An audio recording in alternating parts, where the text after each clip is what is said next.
Alors souvent, les photographes, on a souvent tendance, surtout lorsqu'on est plus jeune, lorsque l'on rentre de reportage et on montre son travail, on dit toujours oui, mais là il y avait un truc incroyable, mais le type voulait pas que je fasse de photos, je sais pas quoi, puis là j'ai pas pu accéder, ça aurait pu être, mais tout.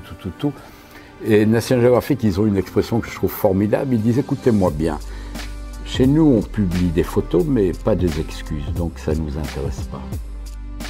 Bienvenue dans le podcast Photographe Pro 2.0. Je m'appelle Fred et dans ce format audio, nous partons à la rencontre de professionnels de l'image qui ont accepté de nous confier leurs histoires, leur parcours et les conseils qu'ils auraient aimé avoir quand ils se sont lancés dans ce formidable métier qu'est la photographie. Aujourd'hui, je partage avec vous un nouvel entretien avec un photographe spécialisé dans le grand reportage, souvent de guerre, un photojournaliste exposé à plusieurs reprises au festival Visa pour l'image, notamment cette année en 2019, accessoirement ambassadeur Canon et régulièrement publié dans National Geographic. J'ai nommé Pascal Maître. Avec lui, on va parler de son parcours, mais aussi et surtout de sa vision du métier et comment tirer son épingle du jeu quand on se lance dans cet univers très concurrentiel qui est la photographie de presse et de grands reportages. Et accessoirement, Pascal va partager avec nous quelques conseils pour être publié, nous aussi, dans National Geographic. Je vous souhaite une bonne écoute. Donc, salut Pascal. Bonjour. Merci d'accorder un petit peu de ton temps sur Perpignan à l'occasion de cette semaine avec les scolaires. Est-ce que tu peux te présenter, nous dire un petit peu pour les gens qui nous écoutent qui tu es, ce que tu fais? D'accord. Mon nom est Pascal Maître. Je suis photojournaliste. C'est un terme auquel je tiens parce que je travaille essentiellement pour la presse. Je fais du grand reportage. Je suis, on pourrait dire, un réel storyteller, c'est ce qui m'intéresse. Et je suis un photographe dont l'axe de travail est quand même essentiellement porté sur la couleur, l'information étant la priorité, mais le travail photographique, la couleur m'intéresse beaucoup. D'accord. Je fais ça depuis 1979, donc ça fait 40 ans, donc ça fait beaucoup de temps. D'accord. Et ton activité, c'est vraiment la presse.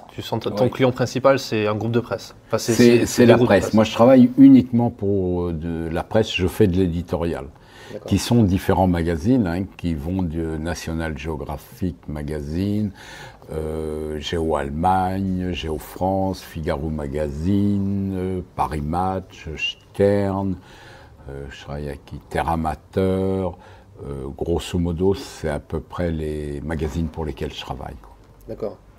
Et alors, ce mois-ci, cette année, en 2019, au moment où on tourne cet épisode, tu es exposé à Visa pour l'image. Oui. C'est ton premier Visa?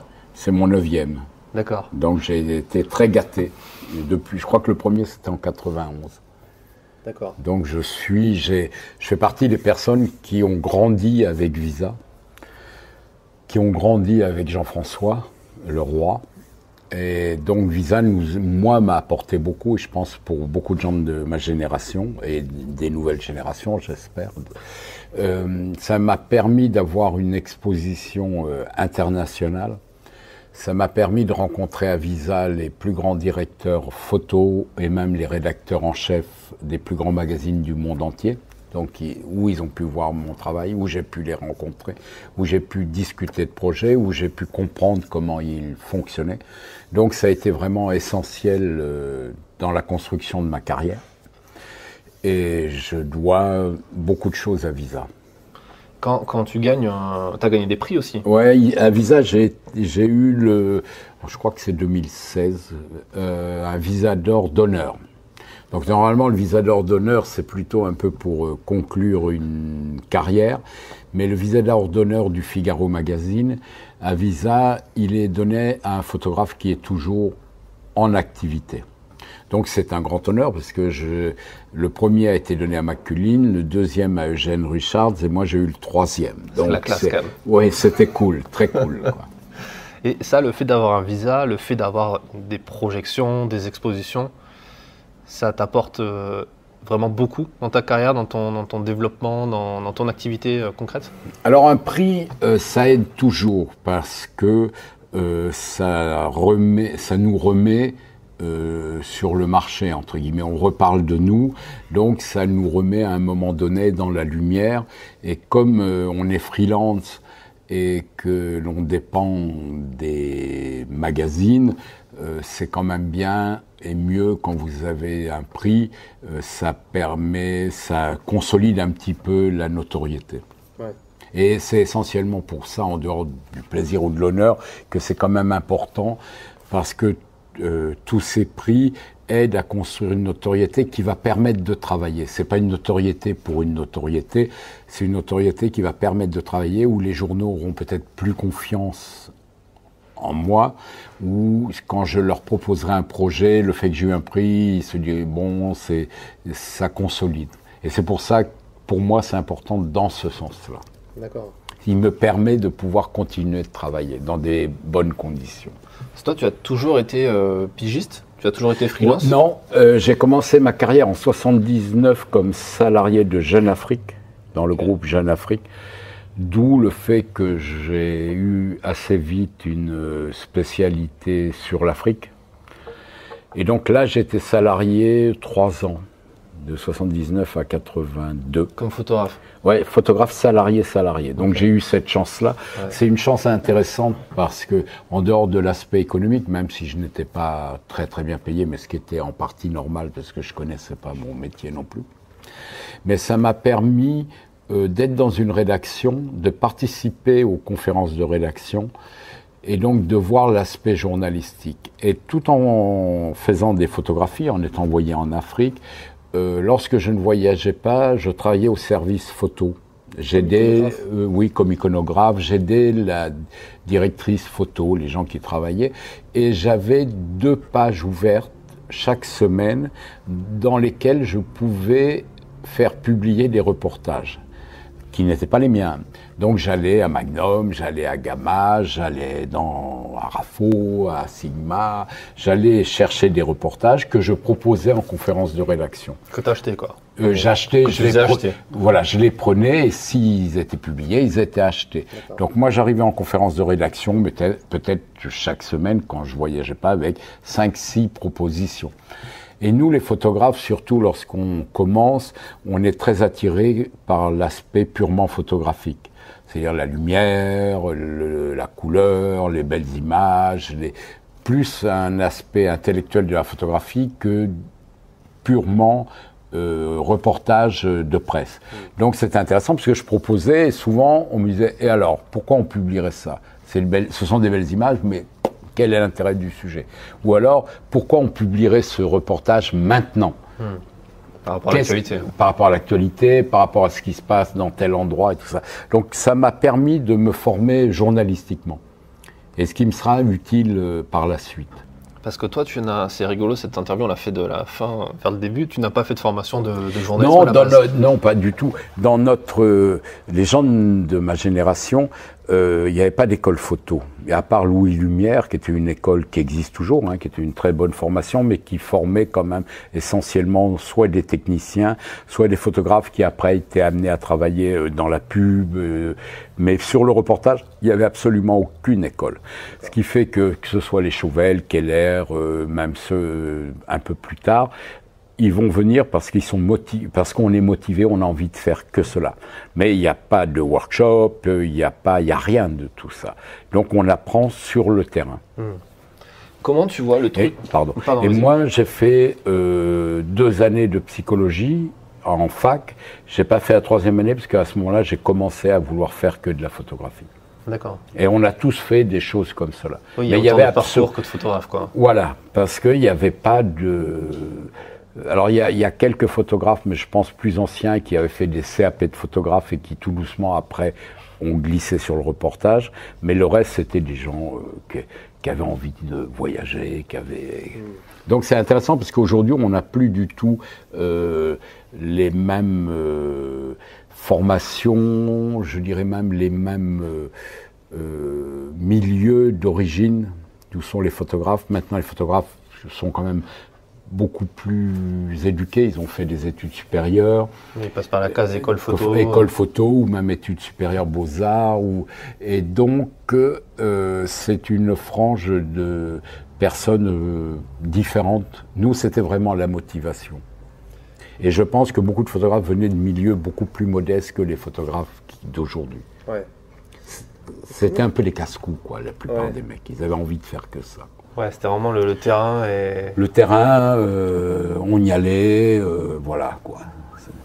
Et comment tu vois Parce que toi, donc 40 ans de photo, pas d'école photo, nourri à visa, regardant les photos des autres, je suppose, et le fait de vendre en plus les photos, enfin d'essayer de vendre les photos des autres, ça t'a apporté... Ouais, ça c'était au tout début. Ouais. Et comment tu vois aujourd'hui, si on fait un trajet jusqu'en 2019, où tu vois toutes les formations qui sont disponibles, les workshops, les écoles, etc., où il y a tout le temps cette polémique à visa régulièrement, le fait de dire il y a trop d'écoles photo qui forment trop de photographes qui arrivent sur le marché du travail, qui n'ont pas les débouchés derrière. Comment toi tu vois le truc par rapport à ça? Est-ce que le fait de faire une école photo, ça apporte beaucoup plus aujourd'hui? Ça donne beaucoup plus de chance? Ça m'est difficile parce que j'enseigne pas, donc c'est un monde que je ne côtoie absolument pas. J'ai fait très peu de workshops, j'en ai fait à Venise cette année, à Photo Venezia, mais le dernier workshop que j'avais fait, c'était en 98 à Arles, donc ça faisait très longtemps. Ça m'est un peu difficile à savoir. Alors, je pense que ça donne des bases. Hein. De toute façon, une école, une formation donne toujours des bases. Après, techniquement, aujourd'hui, c'est quand même beaucoup plus facile. Les appareils numériques sont quand même des appareils très simples à utiliser et qui aident le photographe et qui lui enlèvent toute cette partie que nous, on avait d'apprentissage très lent et qui écrémait. C'est-à-dire, au bout d'un moment, les photographes qui n'étaient pas bons techniquement, ils abandonnaient, ils lâchaient l'affaire. Donc moi, j'ai toujours travaillé uniquement en couleur et en diapositive. Je travaillais en Kodachrome essentiellement, qui est un film qu'on ne pouvait absolument pas modifier. Si on s'était trompé dans l'exposition, on ne pouvait pas le pousser, on ne pouvait rien faire. Donc c'était une école extrêmement rigoureuse qui obligeait au moment de la prise de vue d'être très pointu. Donc tout doucement, les gens qui n'étaient pas assez pointus, ils abandonnaient ou ils restaient sur du noir et blanc. Et donc c'était une approche différente, mais elle permettait d'ancrer un savoir-faire peut-être plus profond.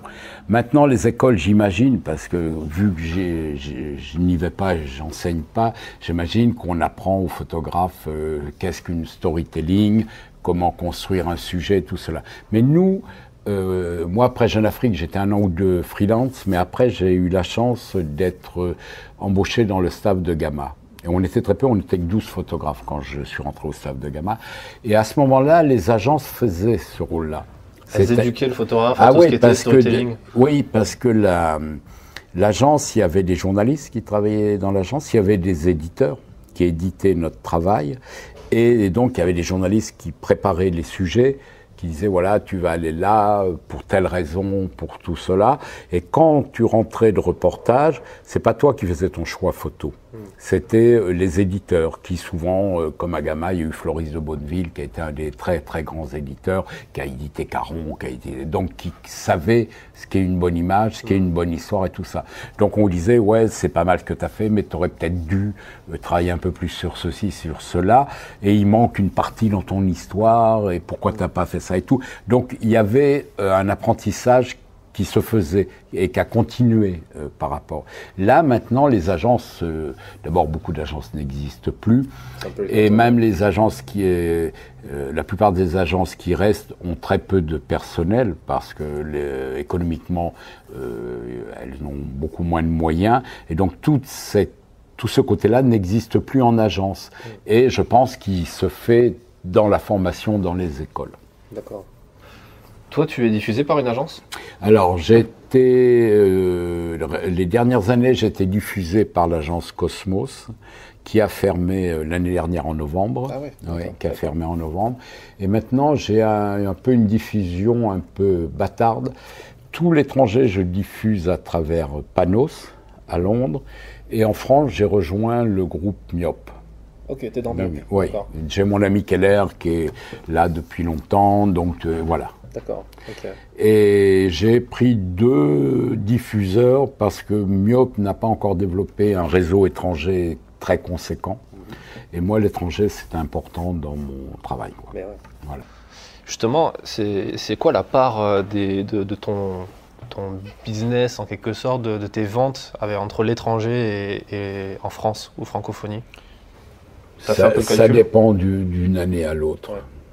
Oh, il y a bien moitié-moitié. Il y a des années où je travaille plus pour des journaux étrangers, et d'autres années, c'est l'inverse, quoi.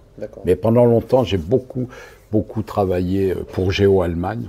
L'année dernière, ils ont fêté leurs 40 ans, je crois. Et ils avaient calculé, je détiens le record de sujets chez eux. 80 histoires, j'ai fait pour eux. Ouais. Donc, j'ai beaucoup travaillé pour Géo Allemagne. Je travaille comme depuis 2004 pour National Geographic. Je pense que je suis à la 9e histoire que j'ai fait pour eux. Donc, c'est des gros marchés. Je travaille pour Stern.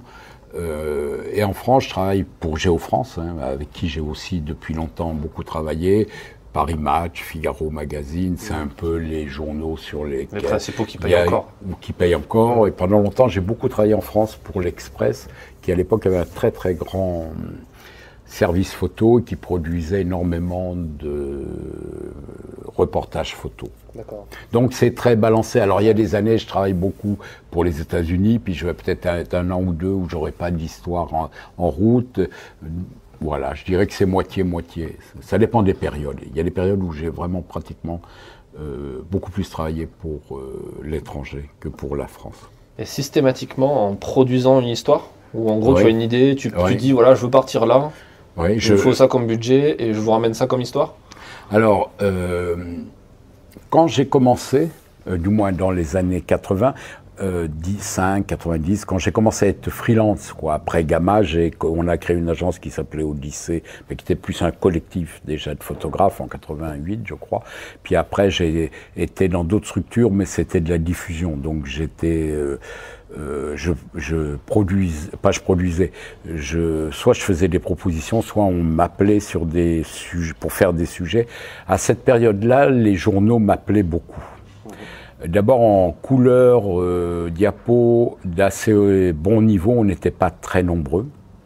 Donc les gens chassaient un peu les bons photographes. C'est pour ça que j'ai fait autant d'histoires, par exemple pour Géo Allemagne.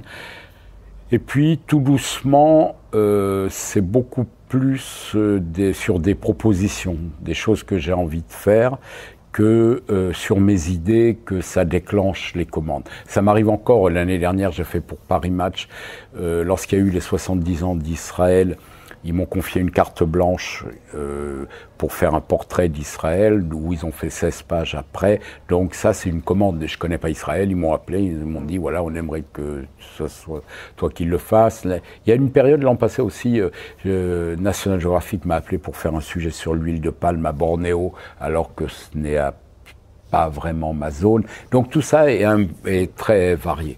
Mais maintenant, c'est quand même plus sur des envies ou des idées. Donc tu construis toi-même le synopsis. Comment tu procèdes? Ça dépend. En général, les sujets, si on prend le Sahel qui est exposé ici, j'y ai pas mal travaillé. Et puis, c'est une zone qui est vraiment en grande difficulté, qui est l'instabilité, l'insécurité est en train de s'installer, elle est en train de se diffuser sur plein d'autres pays de l'Afrique de l'Ouest. Donc j'avais vraiment envie de faire un travail qui pour une fois aussi, peut-être plus que d'habitude, j'avais envie de faire un travail assez pédagogique, qui explique la région, qui explique les problématiques, d'autant plus que c'est une région avec le Mali et dans la zone quand même du Sahel en ce moment, avec l'opération Barkhane, on a quand même 4500 militaires qui sont en opération et officiellement, le chef d'état-major Lecointre a dit qu'on resterait 15 ans minimum. Donc c'est quand même une zone où en France, on va beaucoup parler dans les 15 ans à venir, entre les difficultés que l'armée rencontrera. Donc, j'avais envie de parler, d'expliquer un peu cette région. Et j'avais envie surtout par rapport aux migrants, parce que on a beaucoup parlé des migrants qui mouraient en Méditerranée, on le voit avec tous les reportages qu'il y a eu, mais moi, on m'a toujours dit, et je ne peux pas le vérifier, c'est sans doute exagéré, mais qu'il y avait pratiquement eu autant de migrants qui étaient morts dans le désert entre Agadez et la Libye. Donc ça, j'avais envie de le faire. Donc j'ai fait une proposition à National Geographic sur tout cela. Le Niger, le Mali, parce que tout a commencé au Mali, une partie avec Barkhane et l'autre partie avec les milices du centre du Mali qui sont en train de mettre tout ce centre du Mali à feu et à sang. Alors, National Geographic, je fais un proposal, une proposition. Ça prend pas mal de temps, ça va dans des commissions et tout cela. Sous quelle forme tu fais ça? Écrit. Fais un PDF? Non, j'écris. Je fais une page. Je dis voilà. D'accord. Tu leur envoies un petit texte, quoi. Ouais, enfin, mais après, j'envoie ça à mon pitcher editor, qui lui l'emmène dans des commissions, les commissions rédactionnelles. Ça passe différentes étapes. Et après, si c'est acquis sur le principe, on budgétise et tout, et ça se met en route. Mais là, en général, c'est une page où je dis pourquoi je veux le faire, qu'est-ce que je veux faire, comment je vais faire, quels sont les contacts que j'ai. Parce que c'est pas le tout d'avoir une bonne idée, il faut pouvoir la réaliser. C'est ça. Ouais. Et puis pourquoi toi et pas un autre aussi, je suppose aussi. Voilà. Tu protèges un peu ton idée par rapport à ça. Ouais, bon, après, sur cette idée-là, ce qui était un peu difficile, c'est que quand même, cette zone est assez loin des États-Unis. Puis la guerre, c'est pas trop le truc de National Geo en général. Non, alors moi j'ai fait beaucoup d'histoire géopolitique pour eux. J'ai fait l'Est du Congo, j'ai fait la Somalie pour eux, j'ai fait pas mal d'histoires, pas que ça, mais j'ai fait des histoires géopolitiques. Donc en général, ils savent que je peux aller dans des pays compliqués et que ces pays-là, j'ai les contacts pour pouvoir le faire.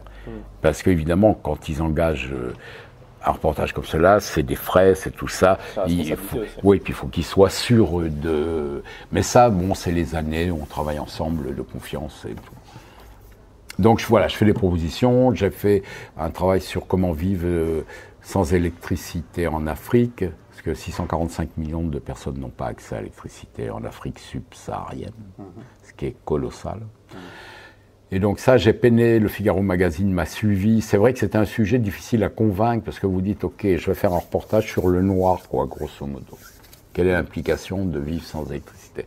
Et après, j'ai eu le prix de l'AFD qui m'a permis de financer. Mais c'était pareil, j'ai fait un proposal en disant, voilà, il y a 645 millions, tel problème, pourquoi la démographie étant très importante en Afrique, même s'il y a beaucoup d'efforts avec l'éolien, le solaire et tout, la bataille entre la démographie et le kilowattheure, jusqu'à aujourd'hui, c'est la démographie qui gagne. Donc malgré tous les efforts, il y a chaque année plusieurs dizaines de millions de personnes qui arrivent et qui n'ont pas accès à l'électricité, en plus de ceux qui existent déjà. Donc j'explique pourquoi.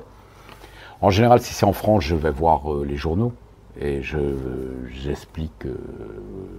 Et après, on décide voilà, combien de temps, comment je ferai, soit ils veulent une partie ou pas et tout ça. D'accord. Donc c'est quand même essentiellement comme ça que je travaille. Ça t'arrive jamais de faire le truc de produire toi-même? Non, moi je produis pas. D'accord. Je produis pas, non, je crois que ça m'est jamais arrivé. Ça m'est jamais arrivé, bon, j'ai pas voulu me mettre... D'abord, assez souvent, si j'ai eu envie de faire quelque chose, c'est qu'il y avait une réelle raison. Donc j'ai, pas toujours, mais à 80-90%, j'ai réussi à trouver des gens qui voulaient me suivre, quoi, qui étaient d'accord. Ah oui, bien sûr. Après, j'ai une grande chance. Les années, puis le nom aussi que tu as... Oui, puis on connaît, puis les gens ont confiance. Le problème dans notre métier, pour durer, c'est une histoire de confiance. Si tu n'as pas trahi les gens, tu as vraiment... parce que quelquefois, ce qui arrive de temps en temps avec des collègues, c'est que les gens vendent une idée, une histoire, et à l'arrivée, il n'y a pas toujours les images qui correspondent à l'idée qui a été vendue. Donc, il faut être prudent. Il ne faut pas survendre. Évidemment, c'est compliqué. Quand tu vends l'idée, tu as envie de dire « Oh là là, c'est le plus grand, le plus gros, incroyable, venez voir, venez voir ». Et après, si les photos sont pas là, ça crée une fois, deux fois, ça crée un malaise. Et là, à ce moment-là, c'est moins facile, quoi. Ouais, c'est clair. Travailler pour National Geographic, c'est quand même la classe. Ouais, c'est quand même un truc qui fait rêver. Ouais, ça fait rêver beaucoup de gens. Oui, nous tous. Moi, quand j'ai commencé ce métier, et tous mes collègues que je connais, on attendait chaque mois l'arrivée du National Geographic pour regarder des images incroyables. Donc c'est un long processus. Moi, la première fois que je suis allé au National Geographic, c'était en 1987. Et la première fois où j'ai eu une commande, c'était en 2004. Donc ça a pris... Faut pas trop se décourager. Hein, ouais. C'est quoi, quel conseil tu donnerais à un jeune photographe qui rêve de ça aujourd'hui ? Alors aujourd'hui, le National Geographic est beaucoup plus accessible qu'il l'était. Donc ils ont ouvert à plein de jeunes photographes de pays différents. Avant, c'était vraiment un clan extrêmement fermé. Après, maintenant, ils utilisent beaucoup de reportages sur le web. Et là, presque tous les jours, donc ils ont besoin de beaucoup de reportages. Donc, suffit de les contacter, envoyer le reportage et ça permet de faire un premier pas. Puis après, bon, ça dépend des sujets, ça se construit, quoi. Faut essayer. C'est pas... Il n'y a pas de recette particulière. Mais... Non, mais c'est vrai, et tu fais bien de le souligner parce qu'il y a plein de gens qui se font aussi une montagne de plein de trucs. Et quand tu viens à Visa, d'ailleurs, tu te rends compte qu'au final, c'est des barrières que tu t'imposes toi-même aussi. Le fait de dire que les gens ne sont pas accessibles ou quoi, enfin, tous les deux, on est un peu là. Enfin, tu es la preuve pour ça, enfin, tu es accessible. En général, les gens en général sont okay. Non, les gens sont sympas, à part, j'imagine, il y a quelques... peut-être de l'art inintéressant, mais ça c'est autre chose. Non, les gens... Et puis à Visa, ils ont fait quelque chose depuis peut-être 4-5 ans qui n'existait pas avant, qui est extraordinaire. C'est les revues de portfolio. C'est-à-dire, si tu as un reportage, tu peux le montrer justement au directeur photo du National Geographic, tu t'inscris sur un site et tu peux rencontrer tout le monde, ce qui est extraordinaire. Avant, ça n'existait pas et c'était un peu compliqué pour les jeunes photographes. Parce que tu pouvais rencontrer les gens, mais ça se faisait un peu... Soit tu prenais tes rendez-vous avant et il fallait connaître personnellement les mails, les gens, tout cela. Ou soit ici, mais tu les attrapais, c'était pas très... Là, au moins, il y a un cadre qui a l'air assez formidable. J'ai vu que quelques photographes étaient déçus parce qu'il n'y a évidemment pas des... C'est pas extensible, mais ceux qui s'y prennent tôt, je crois qu'ils arrivent à voir les gens qui veulent. Et ça, c'est formidable. Ouais. Et les directeurs photo des magazines jouent le jeu. C'est-à-dire, ils le font gratuitement, ils y passent des demi-journées, c'est formidable. D'ailleurs, à ce propos, moi je l'ai fait cette année, l'année dernière je ne l'avais pas fait. Je l'ai fait cette année pour voir un petit peu comment ça se passait. Alors, il y a des bons points, des points un peu à améliorer, on va dire, pour rester positif. Par exemple, le fait que ça soit 15 minutes et que ça s'enchaîne vraiment sans pause. Il suffit qu'il y en ait qui sont un peu en retard au début et tu vois, ça décale toute la journée. Ouais. D'ailleurs, il y a eu pas mal de critiques à ce niveau, mais je comprends pas les gens qui critiquent un truc comme ça parce que c'est gratuit. C'est un accès extraordinaire. Voilà. Mais effectivement, tu vois, pour avoir discuté avec des gens qui étaient un peu déçus de ne pas avoir de rendez-vous où ça s'est mal passé, on a discuté, puis je lui ai dit, mais pourquoi tu n'as pas pris tes rendez-vous en amont ? Surtout qu'aujourd'hui, les contacts, on peut quand même les avoir assez facilement. Je veux dire, tu fais partie d'un collectif, tu as accès au truc, ou tu demandes à quelqu'un. Les mails des gens, c'est pas un top secret, c'est très facile à voir ça. Et puis tu sais que les gens ont de fortes chances de venir à Visa, tu as juste besoin de contacter un mois avant et lui dire, on se voit, on boit un café, on boit un verre. Mais c'est vrai que les gens se mettent une petite barrière par rapport à ça. Tu fais pas du tout de corporate ou de mariage ou de... Non. T'as jamais besoin de le faire au final ou c'est juste que t'as jamais voulu le faire ? Alors à un moment, le corporate, j'y ai pensé. J'ai eu une expérience qui n'a pas très bien tourné avec quelqu'un qui avait quelques photographes. Du moins, ça a très peu marché, donc j'ai laissé tomber. Ouais. C'est pas que je suis contre, simplement, j'ai peut-être pas trouvé la clé. Puis j'ai réussi à vivre de l'éditorial, de la presse. T'es payé en salaire, t'as une carte de presse. Pardon. T'es payé en salaire, tu gagnes. Ouais, en France, oui. J'ai une carte de presse. J'ai toujours eu ma carte de presse. L'étranger, je suis payé alors soit en droit d'auteur, ou soit je suis payé directement, c'est-à-dire ça rentre plus dans un cadre de charge sociale, c'est avec une TVA étrangère, ce qui est normal. Quoi. Et tu n'as pas besoin de monter des structures, un truc comme ça ? Non, parce que nous on a la chance d'avoir du droit d'auteur. Et alors du coup, ils cotisent comment l'étranger, je pense qu'ils cotisent pas. Eux, ils cotisent peut-être. Je sais qu'en Allemagne, ils cotisent sur tout ce qu'ils donnent, par exemple, qu'ils me donnent. Ils ont l'équivalent de la GSA qu'ils doivent payer, qui moi ne me servent à rien parce que mais eux, ils sont tenus de le faire dans leur pays. Quoi. D'accord. Ok. Du coup, avec toute l'expérience que tu as accumulée, il y a une question que je voulais te poser, c'est comment tu fais pour prendre du recul et pas t'endormir sur tes acquis en quelque sorte, en disant, parce que je me doute qu'avec l'expérience, avec Non, mais le temps... t'as pas le choix. T'as aucun choix. Parce que qu'il faut bien comprendre, et ça c'est la partie difficile avec l'expérience et avec le temps. Nous, au bout d'un moment, on est un peu comme un sportif de haut niveau. C'est-à-dire les gens qui nous donnent du travail, ils s'attendent à une performance, à chaque fois. Parce que quand quelqu'un décide que c'est toi qui va faire un travail, qu'on te donne les moyens, les finances et tout, et qu'on va faire 20 pages, et qu'on garde les pages et tout ça, faut que tu ramènes le travail. Et donc, t'as pas beaucoup de choix. Tu dois essayer d'être top à chaque fois. Ce qui est difficile parce que pour plein de raisons, d'abord on n'est pas toujours top. L'autre chose, c'est que il y a beaucoup de choses qui dépendent pas que du photographe. Il y a l'environnement, il y a les difficultés. D'où la préparation des reportages, d'où savoir ce que l'on propose, être sûr de pouvoir le faire. Parce que si tu as une très bonne idée, mais que tu peux pas la réaliser, tu n'as pas les clés, c'est une très mauvaise idée, parce qu'elle va t'amener à la catastrophe. Donc ça, je trouve à la longue assez dur. C'est-à-dire à aucun moment tu peux souffler. C'est-à-dire à aucun moment tu dis « oh, je vais faire à la cool et tout ». C'est pas possible. Alors ça te maintient dans une exigence élevée. Ça te maintient dans un côté créatif, il faut que tu trouves des choses. Donc voilà, t'as pas le choix. Parce que autant des journalistes, ils peuvent être salariés. À un moment, ils rentrent dans une rédaction. Moi, il y a des moments où je serais rentré volontiers dans une rédaction.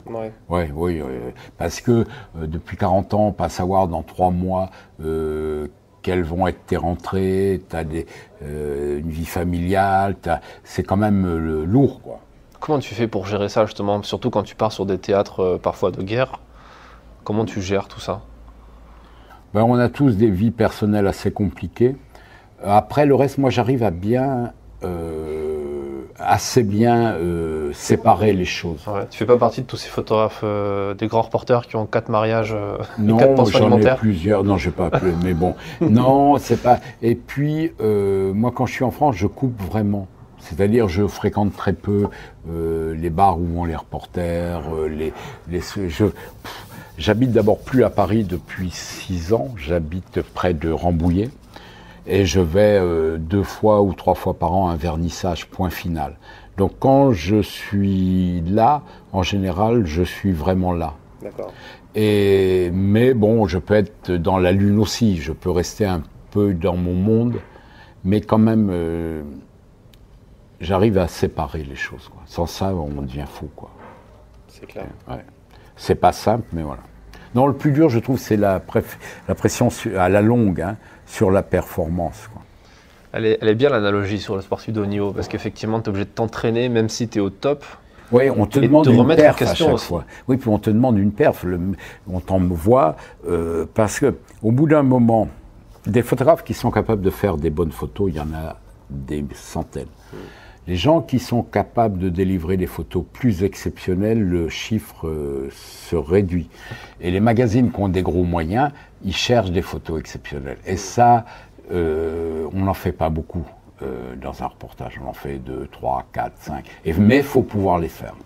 Oui, c'est pas un hasard si quand tu feuillettes les magazines, tu vois que c'est régulièrement les mêmes noms. Oui, qui arrivent sur des photos un peu exceptionnelles, qui font la synthèse entre une information, entre une situation, une lumière, un truc précis.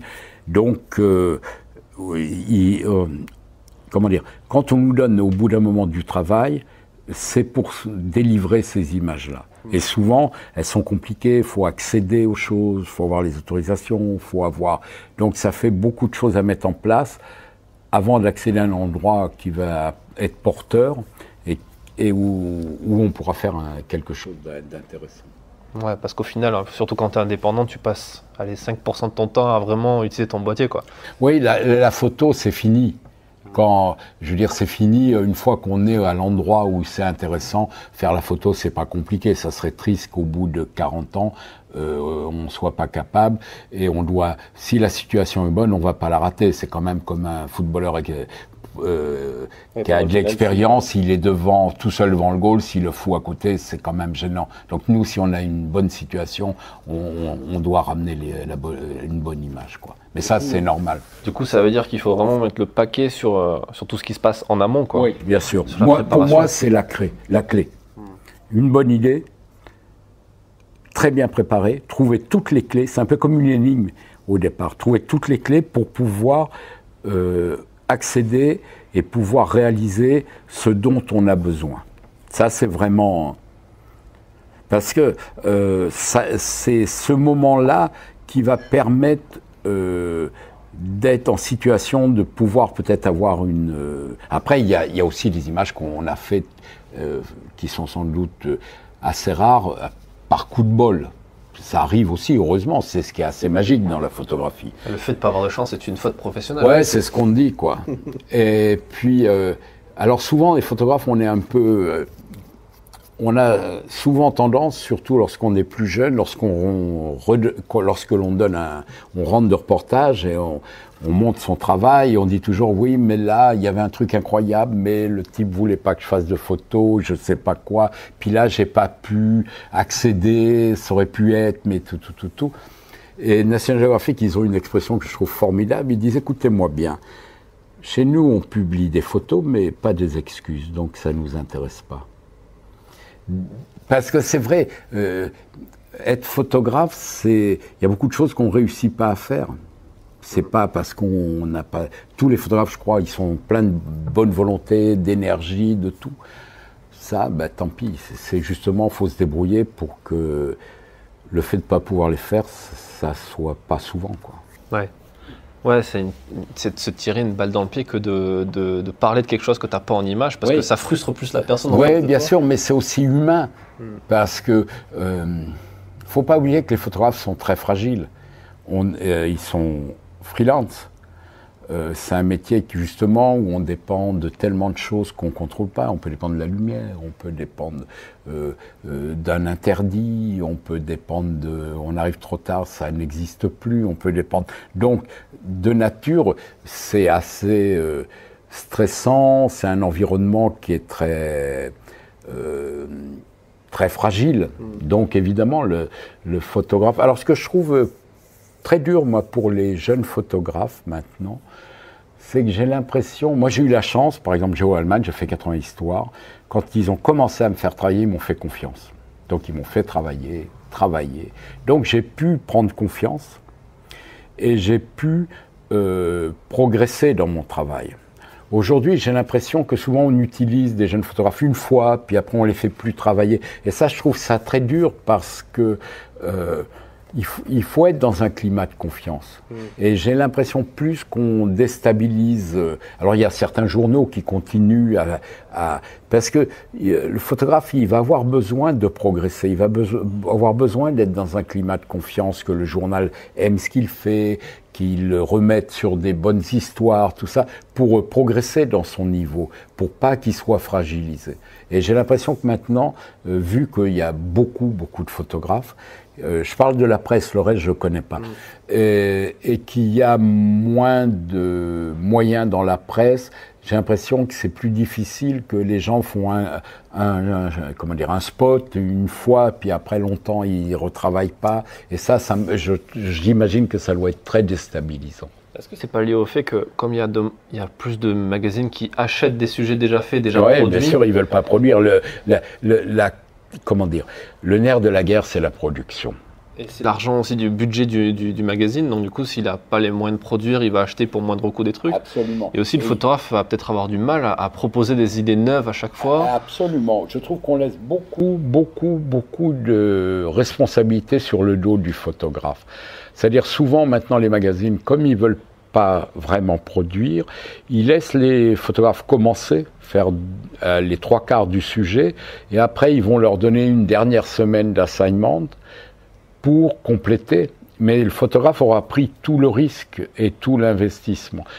Et après, il y a toute la post-prod. Je trouve qu'on a beaucoup chargé le photographe de beaucoup de choses. C'est-à-dire d'investir son argent, de faire sa post-prod. Avant, les magazines, quand même, ils payaient des films, ils avaient payé du labo, tout ça a disparu. On a tout mis ça sur du temps et sur du travail pour les photographes. Ouais. Il y a encore des magazines qui produisent, hein. Il y a encore, heureusement en France, on est assez gâtés. Mais, et qui accompagnent aussi. Oui, qui accompagnent.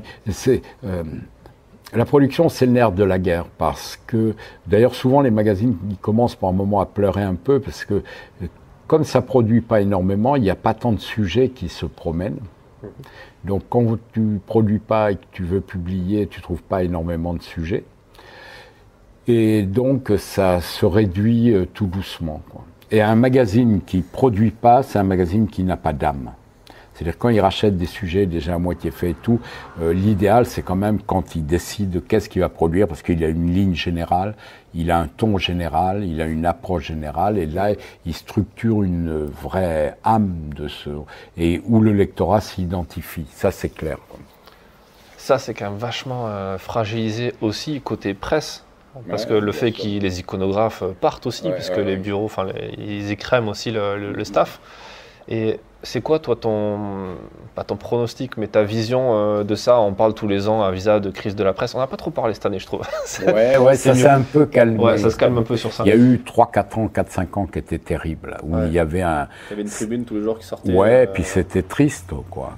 On voyait bien que les gens... Après, honnêtement, tu as mis les pieds au 2e étage du Palais des Congrès, tu as vu que...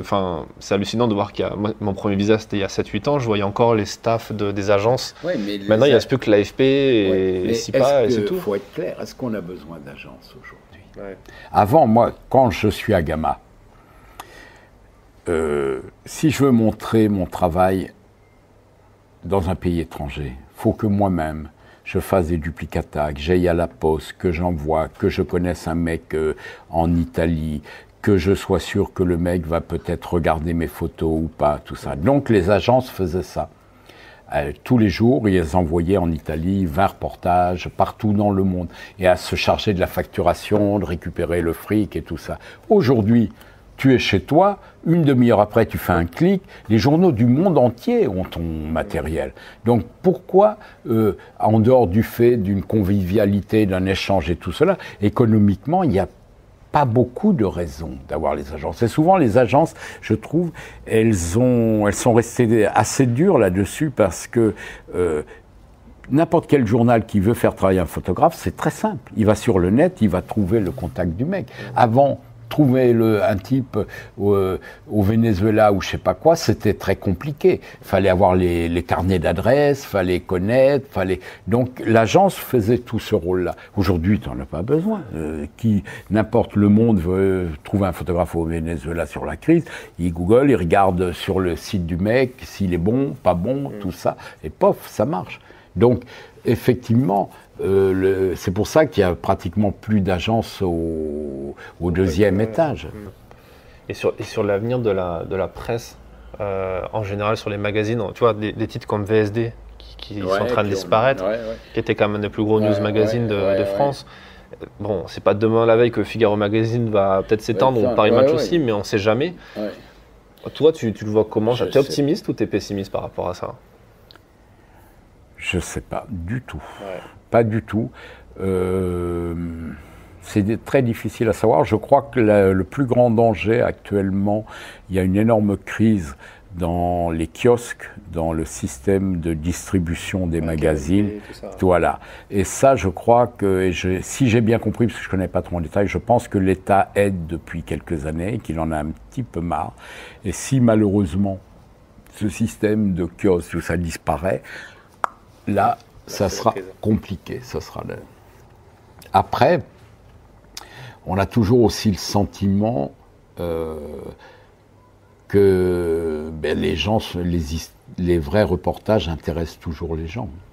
Regarde à Visa, c'est gratuit, tu vas me dire, mais le public qu'il y a à Visa. C'est vrai. Et plus encore, et ce sera ma dernière question sur la semaine scolaire, parce qu'au moment où on tourne cet épisode, on enregistre cet épisode, on est pendant la semaine scolaire de Visa, où tu as pris une semaine de ton temps pour expliquer à des jeunes comment ça se passe. Moi, c'est la première fois que je le fais. Ouais. Et il y a cette vraie démarche de pédagogie qui est top, je trouve, qui n'existe pas vraiment dans beaucoup de festivals comme ça, de vouloir montrer à la nouvelle génération ces images-là qui sont importantes, qui font partie de l'histoire. Comment toi tu le vois tout ça? Alors, je vais dire quelque chose, on est quand même payé pour le faire. Ouais. Donc c'est important de le dire. Moi, ce qui m'intéresse, alors plus que la génération des photographes, et peut-être en vieillissant, c'est ce qui m'intéresse le plus en plus, c'est le côté pédagogie du grand public. Et le côté que la photographie a finalement son vrai rôle, c'est pour l'histoire. Et donc, le fait de sensibiliser des élèves, de leur ouvrir des fenêtres sur des problématiques, sur l'utilisation de la photographie, sur la presse, qu'est-ce qu'est un peu la presse, tout ça, je trouve ça assez formidable. Et ici, 12 000 élèves vont passer en une semaine, ce qui fait quand même un ratissage assez large. Et ça, je trouve que c'est important. Et le Visa, depuis 30 ans, et Jean-François Leroy, qui n'a pas changé sa ligne, a eu quand même un très grand rôle d'instruction civique, qui ont permis aux populations de la région, à plein de gens, de voir des reportages sur des thèmes, sur des choses importantes, contemporaines, qu'ils n'auraient sans doute pas vues, qu'ils n'auraient peut-être pas acheté de magazine, qu'ils n'auraient peut-être... Et ça, je trouve ça vraiment formidable. Oui, parce que comme tu dis, ça fait partie de l'histoire, et au final... c'est génial, quoi. Oui. La photo, c'est quand même aussi son rôle. Je dis n'importe quoi, mais peut-être moi, le travail que j'aurais fait sur l'Afrique pendant 30 ou 40 ans, dans 50 ans, ça sera une trace de qu'est-ce qu'était ce continent à cette époque-là et tout cela. Et on voit bien, nous, lorsqu'on regarde soit des émissions historiques, soit des livres, c'est important. C'est ton moteur aujourd'hui, ça ? En partie, oui. Un moteur un peu pédagogie, un peu. J'aime toujours autant faire des photos, mais ça m'intéresse bien. D'accord. Dernière question. Oui. Quel est le conseil, je la vois souvent dans les podcasts d'ailleurs, ça là. Quel est le conseil que tu donnerais au Pascal Maître d'il y a 20 ans? Si tu devais remonter dans le temps. Je comprends pas. Si tu devais voir ton toi de 20 ans, à 20 ans. Ah, si maintenant j'avais 20 ans. Ouais. Non, si tu devais, tu passais. Ah, je la formule mal cette question. Ouais. C'est con. Si tu devais voir ton toi d'il y a 20 ans, qu'est-ce que tu lui dirais comme conseil? Là, tu as une faille spatio-temporelle, il est devant toi, tu peux lui donner un conseil. Oh, toujours le même, d'être curieux, d'avoir de l'énergie, d'être curieux et de ne pas douter, d'aller faire les choses. Ouais. Pourtant, c'est de faire. Ok, génial. Je te remercie. Merci. Merci d'avoir écouté cet épisode jusqu'au bout. Si ce format vous plaît et que vous voulez soutenir le podcast, vous pouvez partager cet épisode autour de vous et également noter le podcast sur iTunes, Apple Podcast, en laissant un commentaire et une note de 5 étoiles. Abonnez-vous également sur SoundCloud pour ne pas rater les prochains. À très vite pour un prochain épisode.